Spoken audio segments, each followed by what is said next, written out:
Welcome back to the GP Productions podcast.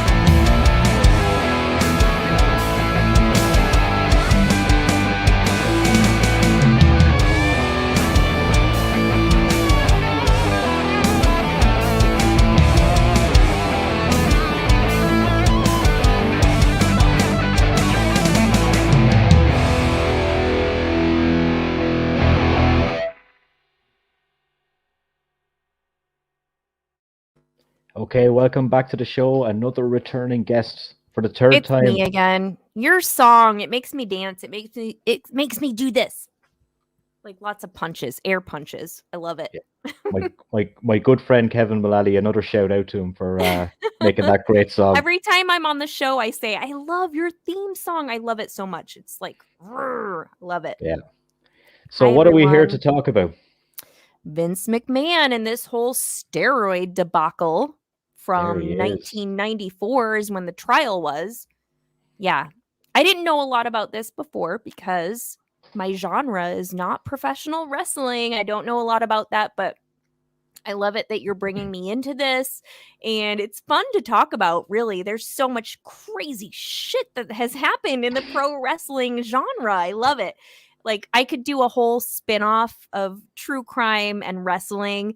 There's so much, like, mystery and controversy and conspiracy theories. I love it so much. So tonight, though, yes, we're talking about Vince McMahon and his it's the United States versus McMahon, which was a 1994 Supreme Court trial in the United States.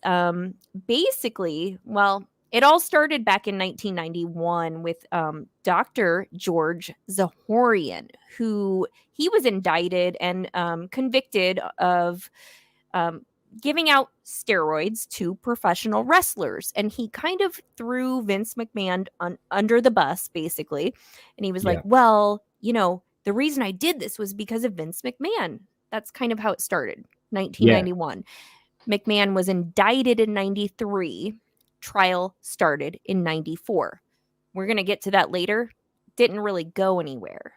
Yeah, even the last two podcasts we've done were about murder, so we tried to lower the tone down a little bit. Yeah, you know, I've done so much murder lately. Not myself. I have not committed murder, but I've talked about the worst of the worst serial killers. I have done like a lot of deep dive series with other podcasters and things like that. And like, I just did a show before I came on this one with a comedian. I'm really trying to bring it down a notch because, oh boy, there's a lot on my mind with true crime and murder and all that stuff. So let's not talk about that tonight.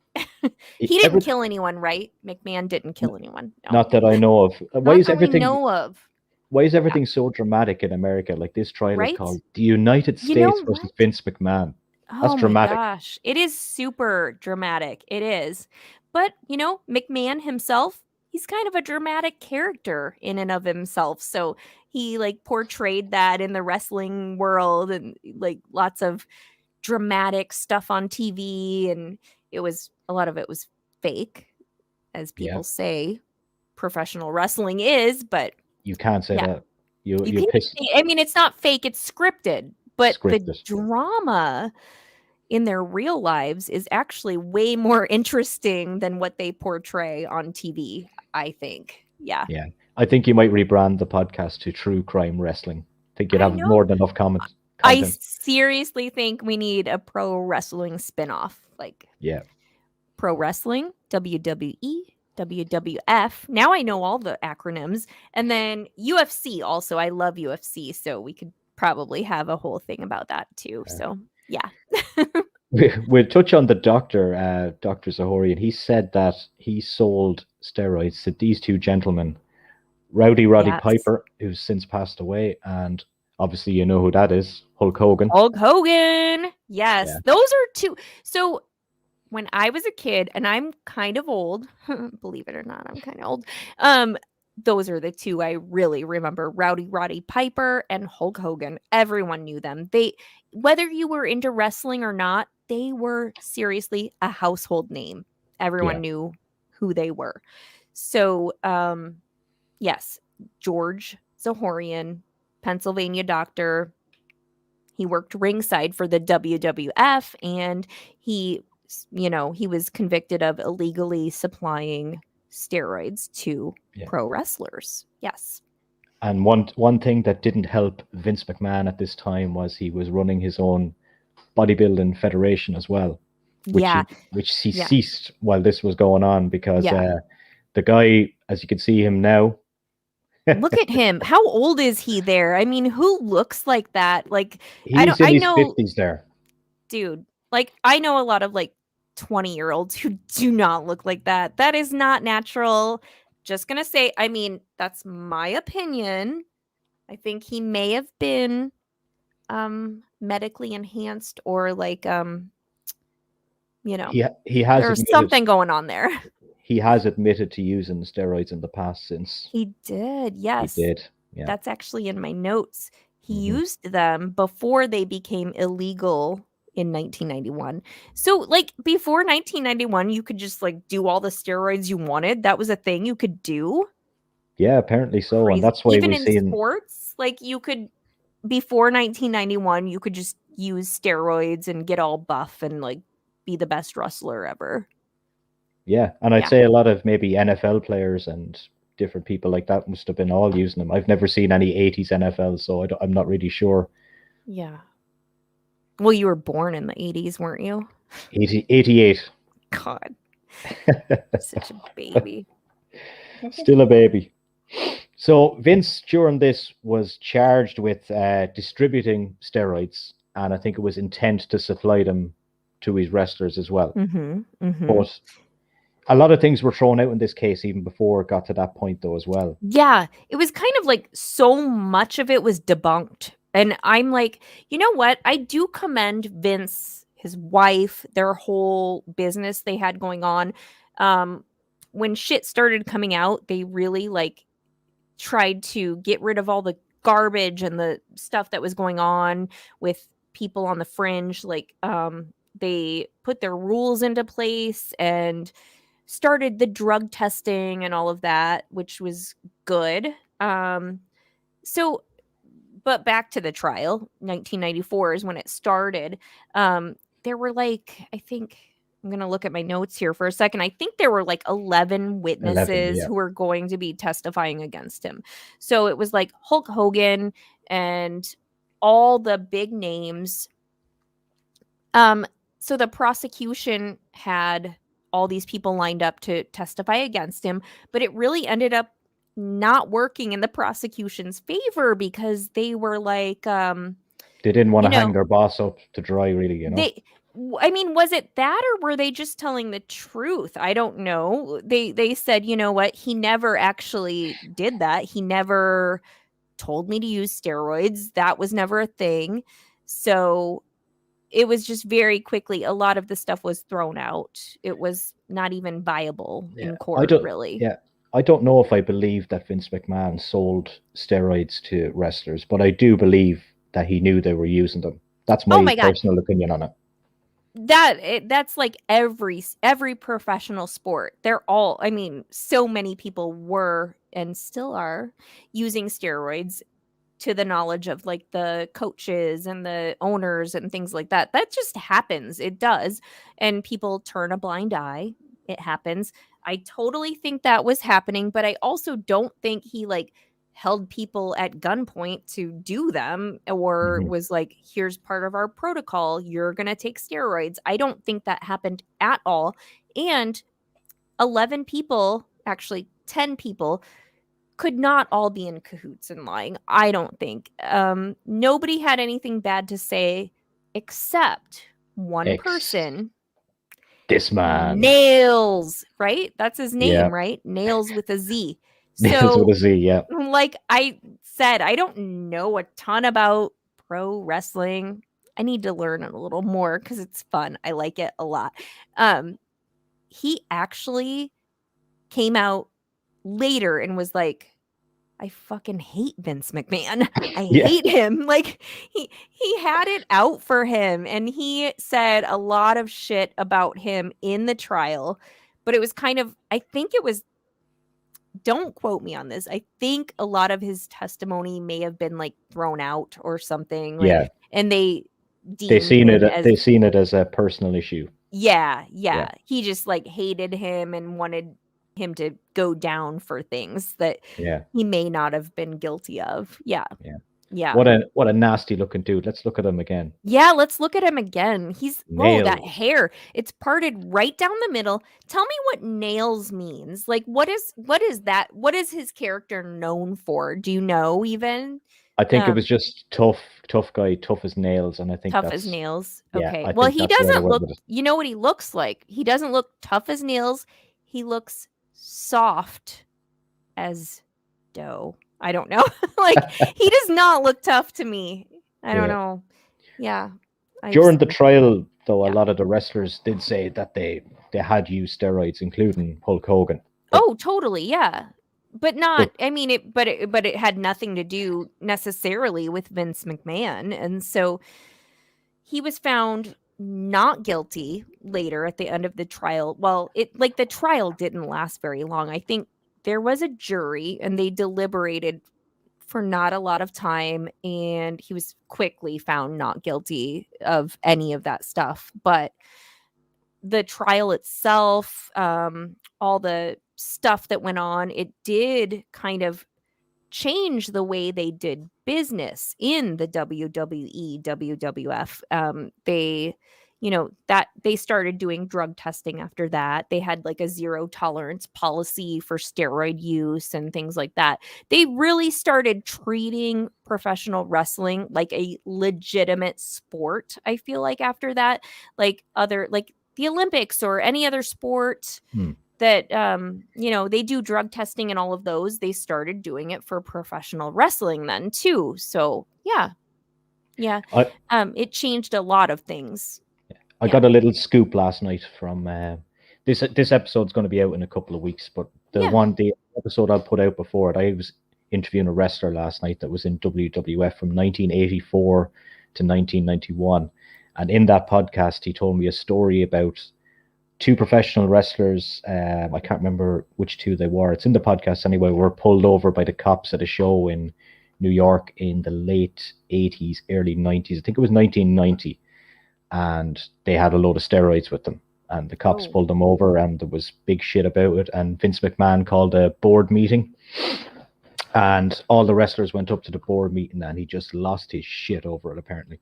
He was like really mad about that. Like, we don't do that. Like, yeah. But the guy I was talking to, Mario Mancini is his name. He said last night, but after Vince left the meeting, they were all looking around and said, but we're all on the juice. Like Mario said to me, I was on steroids back in the 80s in WWF. He said everybody was. Yeah, I totally agree with that. Yeah. I mean, look at their bodies. That doesn't happen naturally, typically. I don't know. Yeah. So was he mad that they got caught, or was he mad that they were doing it in general? He was like, do it. Don't let anyone find out about it. I don't want to know about it. Don't talk about it. But then they got caught, so there was a lot of light shed on that. Yeah.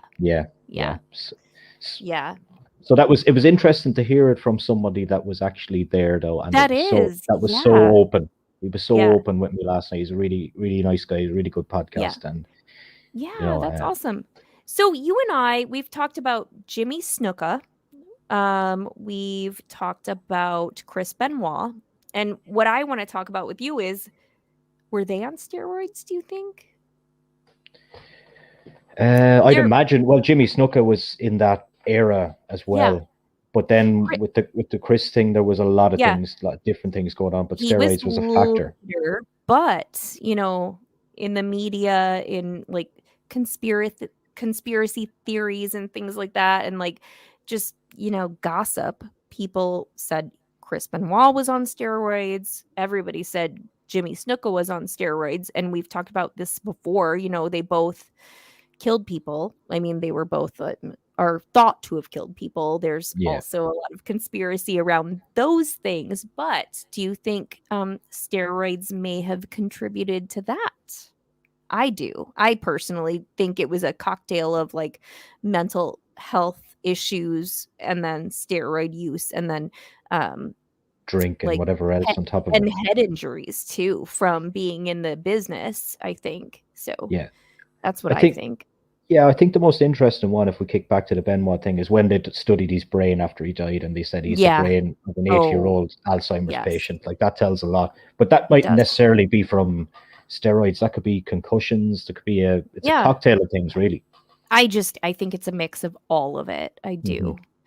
Yeah. So they changed the business model shortly after that, and they start bringing in a lot of smaller guys into the business, because they were all in the 80s. They were all built like Hulk Hogan, these big, huge guys. So it started bringing in smaller guys and stuff like that as well. Like more like natural sized people. Yeah. Yeah. And I think that was obviously to do with the trial, but they wanted to make it, I think, look better, because there was a lot of bad publicity around wrestling through this trial, because it was a massive thing in America. Vince McMahon versus America. Versus it's huge. America. That is like, just the headline alone is like, wow. Yeah. Yeah. Yep. And while researching this, I had only realized that they're going to make a big TV thing out of this soon, with Blumhouse and WWE Productions are going to. I read about that too. Yeah. Yeah. So that's interesting. Pretty exciting. It's going to be titled The United States of America versus Vince McMahon, and it's by WWE Studios and Blumhouse Television. So that's coming up soon, and that press release was just released like a month and a half ago. So this is totally new, something like that's just in the works right now. It's going to be a Viceland pro wrestling docuseries. Something like associated with Dark Side of the Ring, which that's a super popular show, right? I've never seen an episode of it, but I've listened to a lot of podcasts that have referenced it.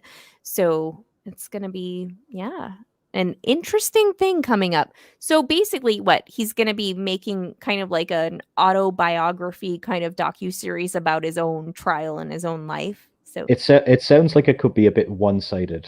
I was going to say, like, I think it's going to be a little bit one-sided. It's him producing it and like talking about it. I think it's going to be a little bit one-sided, but the trial, like all the notes about the trial, like are totally in his favor. So there's not a lot else that can be said. But I would love to hear like some other sides of the story. I kind of would love to talk to Nails, really. I think that'd be interesting to see what he had to say, just because he was so like adamantly against McMahon. So I don't know. I think we should try getting Nails on the podcast. You know what? I bet he'd come. I bet he would. We could both interview Nails. Yeah, let's do it. Yeah. Sounds like a plan. Let's do it. Yeah, I think that would be great. Yes. Before we talk to Nails, though, what we'll do is we'll wrap up here, and I'll come up with I'll brainstorm something else from the WWE that isn't murder but is totally out there, and maybe you'll come back again on the show with me. I will come back, and actually, we've been doing this. This is time number 3, so I think I just think we should make it a once a month thing. Like, let's just do this. There's enough content for us to be doing this for like ever. 10 years. 10 years at least. There's so much shit. Like, we could be doing this for a long time. So, and I love talking to you. I love the pro wrestling audience. Everyone's so fun. I just love that I've been able to cross over to this, something I didn't know anything about, but is so freaking interesting. I've had so much fun with it. Yeah. Before we wrap up, then, do you want to tell people where they can find your podcast? Yes, I'm going to put it in the video as normal. Yeah. So it's True Crime IRL, all one word. You can find it on Apple, on Spotify, iHeartRadio, Stitcher, all the platforms. I'm everywhere. And you can find me on Instagram at True Crime IRL, all one word. Or you can follow my own page, which is Kelli Brink, KELLIBRINK. And yeah, all the stuff. So just, you can Google it, whatever, you'll find me. Thank you so much, Kelli. Thank you, Maurice, or Morris, as the people in Ireland call you. Thank Thanks. you. Thanks. Bye.